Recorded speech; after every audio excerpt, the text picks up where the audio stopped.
It's Dynasty Force, a podcast that takes an in-depth look at what it's like to be a fan of the best franchise in the history of sports. Today we revel in our embarrassment of pigskin riches in yet another episode entitled Tired of Winning? On location in Cleveland from yet another Super Bowl victory parade, I'm your co-host Keith, and with me as always is my partner Greg. Is this fun or what? This is amazing. On today's show, we hope to get a post-parade interview with NFL MVP Joe Thomas. Ooh. And talk with reclusive owner Dr. Emmett Brown, who just drove past us, hoisting the Lombardi Trophy, his 10th. 11th? That's 11! Is that 11? I've lost track. But first, let's look back on our latest Super Bowl thrashing of an NFC sacrificial lamb. Greg, who do we put on the altar this year? I'm losing track. I remember Green. It must have been those Eagles. Oh, right you are, partner. The Browns won this one handily 56-24. How would you stack this one up against the rest of them? I know we've had more dominating Super Bowl wins, and of course our defense isn't what it used to be. Let's not kid ourselves out there. Right. But I feel like you could have played a Mozart concerto behind the offense that we put on that field. I hear you, brother. Agreed. It was beautiful to watch. So what do you say we analyze this game by playing a game of perfect, almost perfect. Perfect. Oh, that's almost perfect. Winning the Super Bowl again is almost perfect. This 16-0 season is perfect. Oh, I never get tired of that. Hey, let's start as we always do with old Tom Terrific. What do you think? Perfect or almost perfect? Well, I'm going to say he was 28 for 32 for 410 yards and 5 touchdowns. I think his quarterback rating would say perfect. Bing, bing, right there you are, my friend. Tom Brady was, as usual, his perfect self. It's incredible to watch the way he just dissects defenses. Isn't it just wonderful feeling having him on your team every week? It just feels like you're guaranteed to win, no matter what happens. It doesn't matter. Oh, boy. Let's move on to the next one here. We got the receivers. So that would be Antonio Brown, Brandon Cook, and Rob Gronkowski. What do you say there? Perfect, almost perfect. Well, normally I would say perfect, but Brandon Cooks dropped a touchdown in the third quarter that would have made us win by all those extra touchdowns. Oh, you are so right. Almost. So I'm going to say almost perfect. Pretty darn good, just not quite it.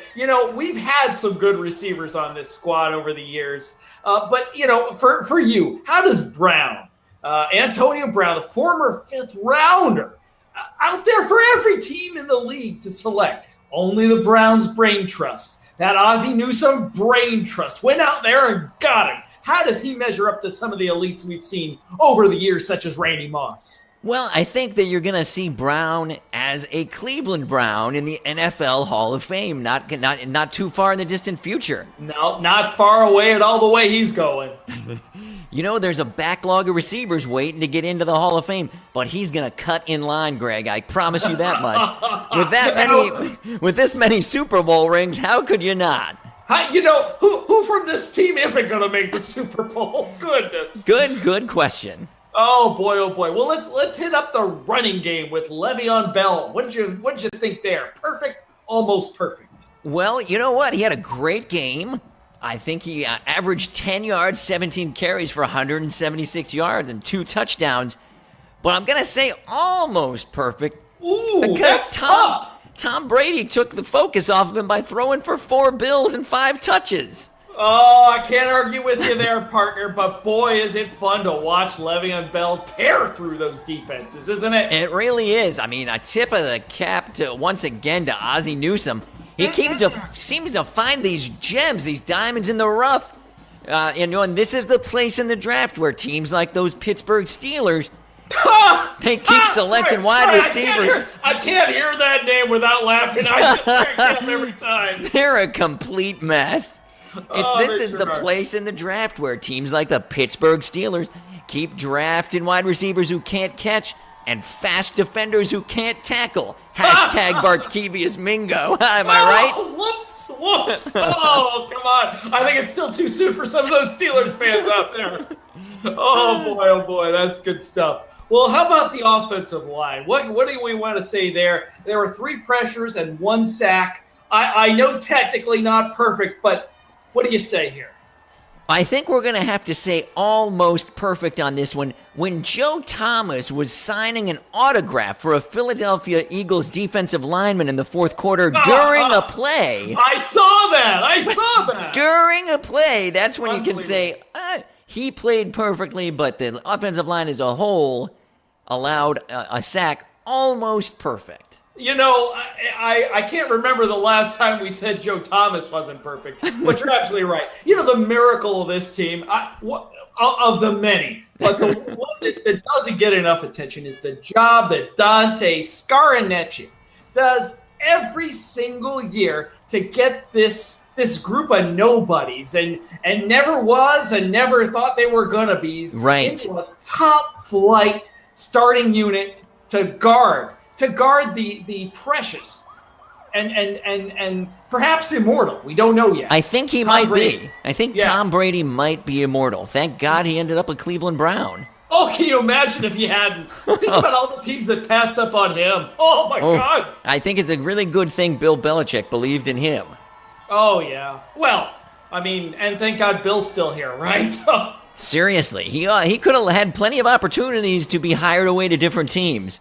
Oh, but he's been so loyal to the Cleveland Browns. Steadfastly a Cleveland Brown for life. Oh, and I'm just so grateful. But so grateful. I'm going to go ahead and give Dante, though, a perfect for assembling this offensive line. But let's move on to the next category. Right. So we've talked about the offense, and my goodness, what do you say about the defense? Well, the defense is almost perfect. Because they actually allowed some extra points and yardage in garbage time. Otherwise, they would have only scored 12 points. Come on, Keith. That's not fair. I mean, you look at the halftime, they'd only given up about 6 points. 6 points is not a lot there. Why are you so hard on me? Well, that's true, but look, Greg, I say if the clock is running, you should be out there stopping those guys. These scores get recorded for history. They're going to be written in the Hall of Fame. Oh, they're going to be in countless documentaries that we're going to see on ESPN. They have another one coming out next week. Can you believe it? I can't believe it, but I mean, this score is going to be written down forever. Wouldn't you rather it were a 0? Almost perfect. Well, you make a fair point there. And I have to say, I can't help but miss the old days with Ed Reed and Ray Lewis and Richard Seymour and Willie McGinnis out there. It felt like that team just never gave up any points, ever. Now, that defense was perfect. That defense had 5 Hall of Famers on it, Greg. It did, and this one does not. But they do get the job done. And that's, I think, all thanks to Mr. Belichick. Absolutely. What's our next category? Oh, one of your favorites every week. You love to talk about them, the special teams. Tell me what you thought. The special teams this week were perfect, Greg. Whoa, a rare perfect for Keith. Deion Lewis, he's no Josh Cribbs because Josh Cribbs is immortal. Josh Cribbs eats a bowl of nails for breakfast every morning. So true. But Deion Lewis got the job done today when he needed to, Greg, and I'm going to give him a perfect. No turnovers, he didn't fumble, a lot of great returns, dynamic. He helped us win the field position battle, and of course, no missed kicks. Well, as we all know, ever since Coach Belichick did away with the field goal kicking and the extra points and the punters, I tell you, if you've got the horses, why not let them run? It's just wasted roster spots. Kickers are wasted roster spots, to quote Coach Bill. Oh, and boy, have we been enjoying the fruits of that very, very wise decision. Like, I hope the Steelers enjoy long snapper Ryan Pontbriand Yeah, it feels like they have like the Pro Bowl punter every year, doesn't it? Doesn't it feel that way? It feels like the punter or the field goal kicker is always eligible for MVP on that steel curtain in quotes team. Oh boy. Fun stuff. You mentioned Josh Cribbs, and I got a little tear in my eye just as you said it. He's just one of the all-time great Browns. Nay, one of the great all-time football players. I mean, that's just a football player. He can hold up his right hand, and every finger has a Super Bowl ring on it, Greg. And probably crooked from all the hits he's taken. And one of those, though, is for his Super Bowl MVP performance back in 2009. I think you know what I'm talking about. Oh, who could forget it? That was the reason. That season, Tom Brady, of course, was still recovering from injury. And who can forget Josh's 2,500 all-purpose yards during the regular season and his record postseason 4 kick returns? Oh, there was a magical postseason. It was like he just picked the team up and carried it into the end zone himself. And that's a Kent State University, a graduate right there, Greg. Kent State, Golden Flashes. Oh, local boy. Gotta love that. But in all fairness, that Super Bowl wasn't all Crips, as we both know all too well. Of course not. I mean, we had a lot of help getting that ring that year.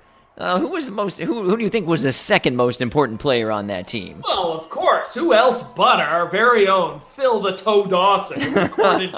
He had a record 8 field goals of 50 yards or more in that magical postseason run. Never seen anything like it in the history of NFL, nay, in sports. It felt like our destiny to win that Super Bowl that year. Doesn't it feel that way every year a little bit, just a little bit? Well, that's why we are a dynasty force, Greg. Oh, unstoppable dynasty force. That 2019, it may not have been our best, but it always holds a special place in my heart. I don't know about you. It's probably my favorite Browns team, even if it isn't the best.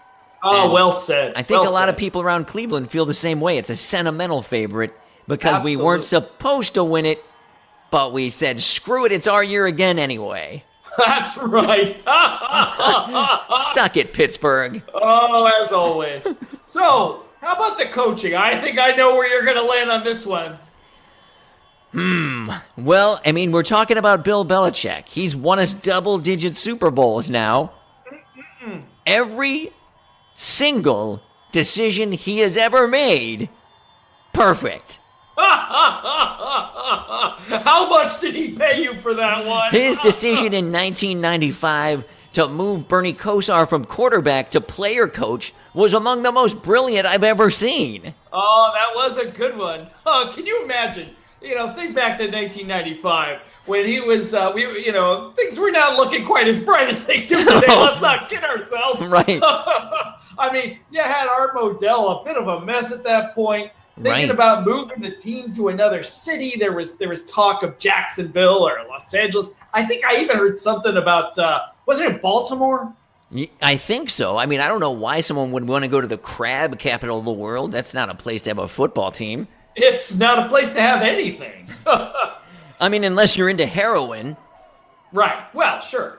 You have to hand it to our owner, Dr. Emmett Brown, we mentioned before, and who we're going to be talking to later. I can't wait for that. He's so, it's not easy to get his time. He's a very busy man, obviously. Yes, and of course, a renowned research scientist as well.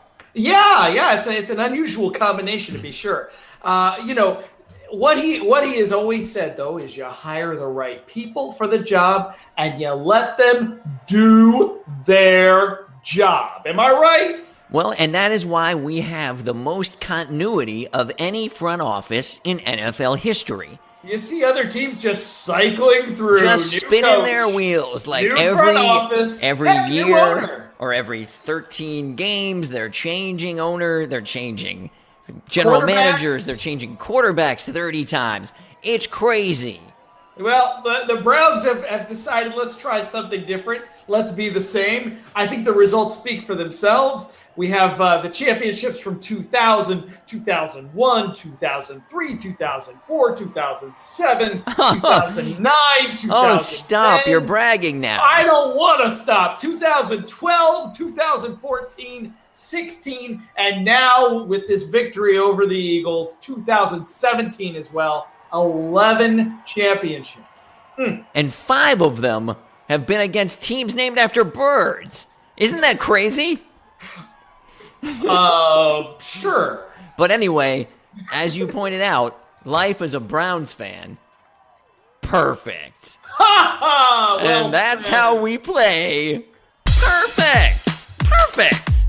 Oh, that's almost perfect. Winning the Super Bowl again is almost perfect. This 16-0 season is perfect. Oh boy, that's fun. Well, wait a minute. I'm standing up, and I think I see. Do I see him? I think you do. Yeah.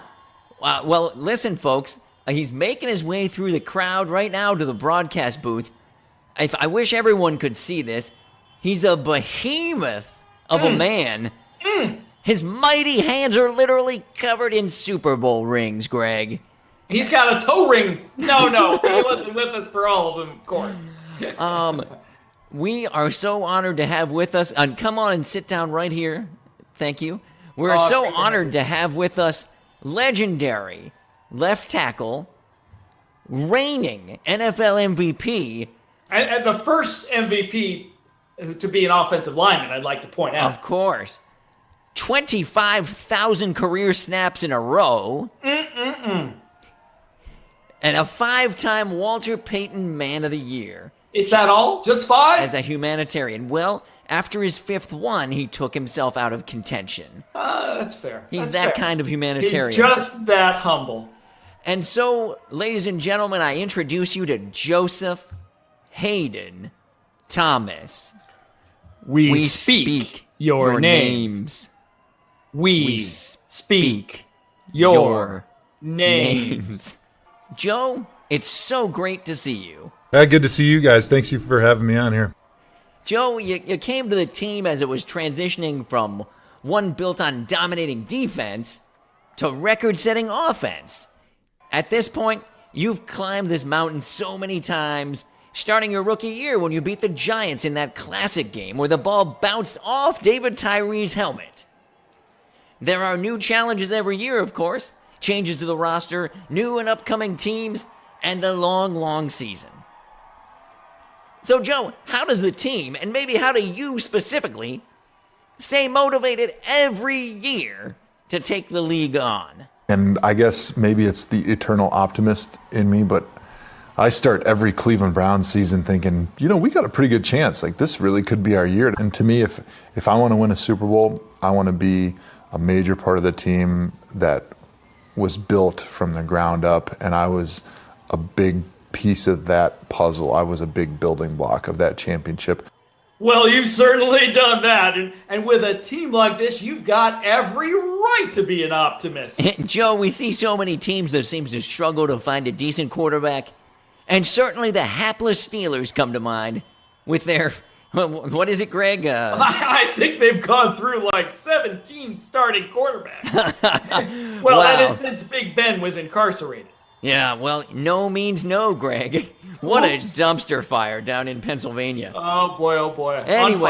Anyway, Joe, what is it you think makes Tom Brady so special? To be an NFL quarterback, you have to be so obsessed and committed to the game that you almost have no time in your life for anything but a little bit of family, and the rest of it is being a quarterback. And that's a commitment that few people are willing to make.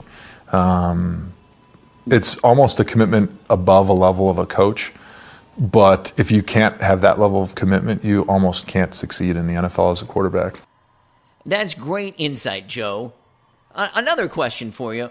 What did you think of Roger Goodell's treatment of Tom Brady? Well, I think the things that he's made the biggest mistakes on, not that anybody cares what I think about it because I'm not the commissioner and he doesn't work for me, but I think... Now, come on, Joe. You were named Time Magazine Man of the Year twice. in the last 5 years. I think people care a little bit about what you think. Seriously. And so specifically, I think Deflategate was a big issue. Obviously, I think the job that Roger did handling that, I thought was very poor in the face of overwhelming scientific evidence that the Patriots did not deflate their footballs. He still decided to suspend the guy 4 games, which is equivalent to using steroids, which, as we all know, would give you an enormous competitive advantage. Seriously, just a little bit of competitive advantage with roids. Yeah, no doubt. Joe, as you know, there have been a lot of calls for you to become the player/commissioner, and you've repeatedly said no. We know how busy you are with football, your family, and your many humanitarian causes. But recently, former Presidents George Bush and Barack Obama and prominent congressional members on both sides of the aisle have called on you to run for president in the 2020 election for the good of the country. Is there any chance you might consider it? Me? Get the out of here. Oh, come on now, Joe. Remember, this is a family show, but your point is certainly well taken. Nobody in Browns Nation wants you taking that jersey off anyway. But whenever you do hang up those cleats, what do you see in Joe Thomas's future? After you've made a lot of Pro Bowls in the NFL, or you've had a lot of success in the NFL, whatever you do next, you're going to want to be successful. You're going to want to strive to be the best, because that's what has given you satisfaction throughout your NFL career, the process of becoming or trying to become the best. And so whatever I want to do next, I want to become the best. We know you will be. Thank you, Joe. It's been an absolute privilege to watch you every Sunday, every snap. And it's been an inspiration to see the impact you've had, not just on the league or the city of Cleveland, but really on this entire world. Joe Thomas, everybody. All right.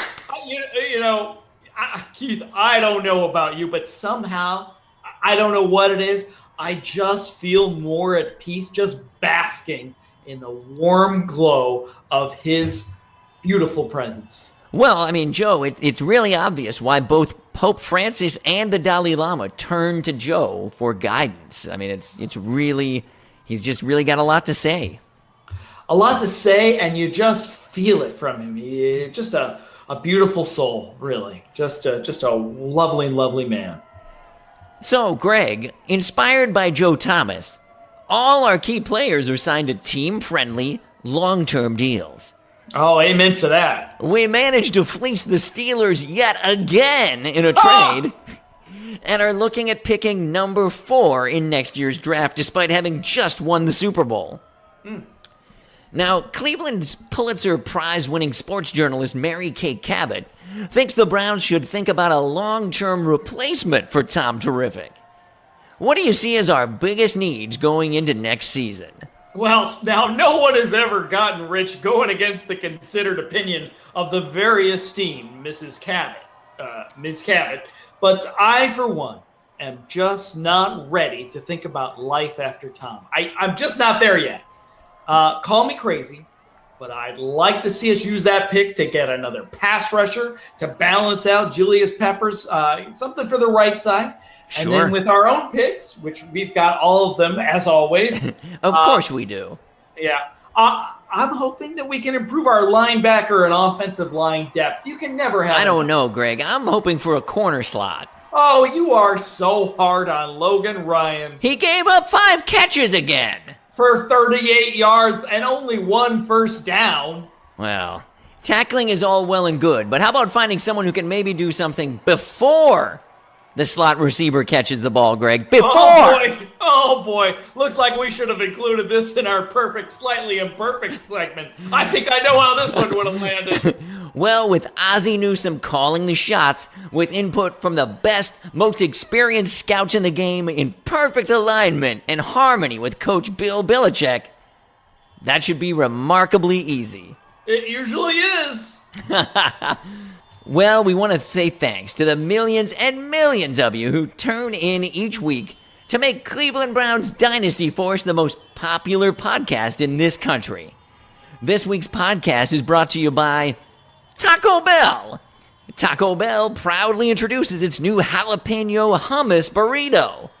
Taco Bell, live outside the bun. You know, that ought to run through your system like Le'Veon Bell to the end zone. You know, the next-gen Chevy Equinox fix the way you live with built-in 4G Wi-Fi and a 50-inch plasma screen that covers the entire windshield. Chevy, what? Are you scared? You think your business needs artificial intelligence, Greg? Well, think Intel. We know the future because we've just come back from the future. Huh? What? What? Okay, and finally, Viagra. Guys, it's tiny pills for your wiener. You're welcome. Of course, Browns fans haven't needed Viagra since the mid-90s. This team will put a tiger in anyone's tank, Greg. Gronk! Gronk. Before we bring in our next special guest, though we won't have time to attend the event, we wish to thank the People's Choice Podcast Awards for 3 more nominations this year, Greg. 3! Oh, when it rains, it pours. I don't know about you, Keith, but it is such a privilege to bring these insights every week to the mighty, mighty Browns Nation. I never thought I'd see our country as unified behind anything as much as they have gotten behind our honorable Browns football squad. We used to be red states and blue states, but it seems today as though every state is brown and orange. To be a small part of that, well, I just can't put it into words. I hate to tell you, partner, but I think you just did. Well, we don't hear from him often, so it's an honor and a privilege. Making his way into the studio, we have Brown's owner, Dr. Emmett Brown. Dr. Brown, congratulations on yet another Super Bowl win. Is it still thrilling after all these years? Sure, Keith. If the fans are delighted, I'm only too pleased to have played even a small role in their collective, high-spirited diversion. Now, Dr. Brown, you recognized that the team was in trouble and rescued the team in 1995 when Art Modell was forced to leave the game under duress. What made you, an amateur research scientist from Hill Valley, California, who'd recently come into some money, want to buy a football team, and in Cleveland of all places? Well, as you must have ascertained by now, I'm no connoisseur of this collaborative pigskin competition, merely helping a good friend. Well, you've been quite a friend to the city of Cleveland. Oh, I can assure you, you've been much too kind, sir. What? Excuse me a moment.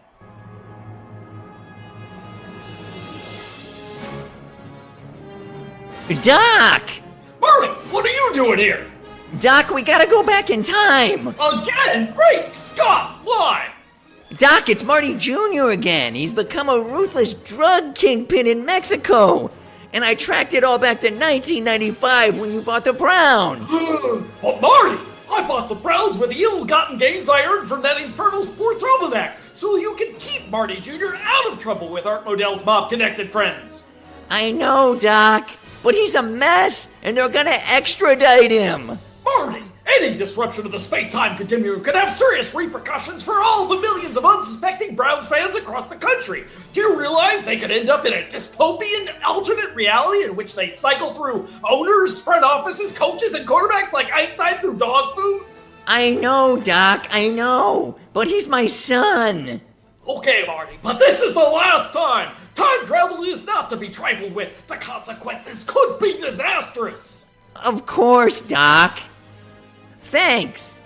Now, Doc, let's get out of here. Come on, I'll slip you the hoverboard. Hang on! Let's go.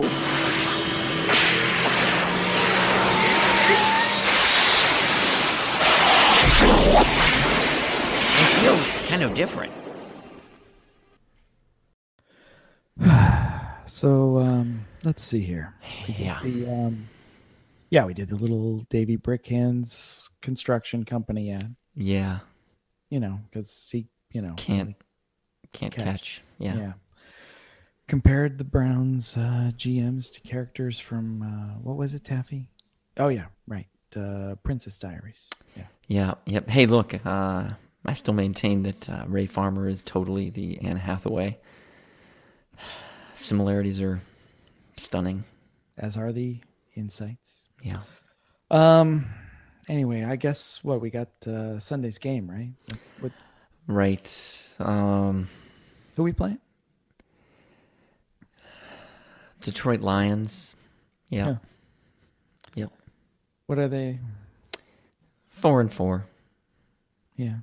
But Stafford's hot right now. Really good looking, huh? Yeah. Can also throw the ball a little bit. You know, I got to say, I wish we were playing the 2008 Lions.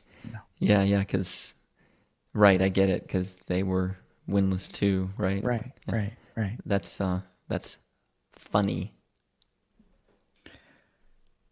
I'm going to ignore that. All right, so look, obviously they're better than us, right? Yeah. I guess people are they want a prediction. All right, so Yeah. So what you got? Lose big or let's say lose small? Well, lose big. Yeah. Yeah. Well, that sounds right. Yep. We good? Yeah, I think so. Okay. Well, I guess let's call it. yeah. Call it. Okay. Well, that's all the time we have today. So, on behalf of Greg and me, thanks for wasting another hour on the dumpster fire. Tweet at us or don't. CLE dumpster fire. Blah, blah, blah. Rob did the graphic. Dave did the music. Taffy got the coffee. But come on, we gotta watch the shitty games, right? Amen. Next time on the dumpster fire, we debut new character Farty Arty, and we'll try to get our physicians to up our dosages. Until then, good night, Marty Jr., wherever you are. You know, I wish you were in prison for your lungs, and we were still on our alternate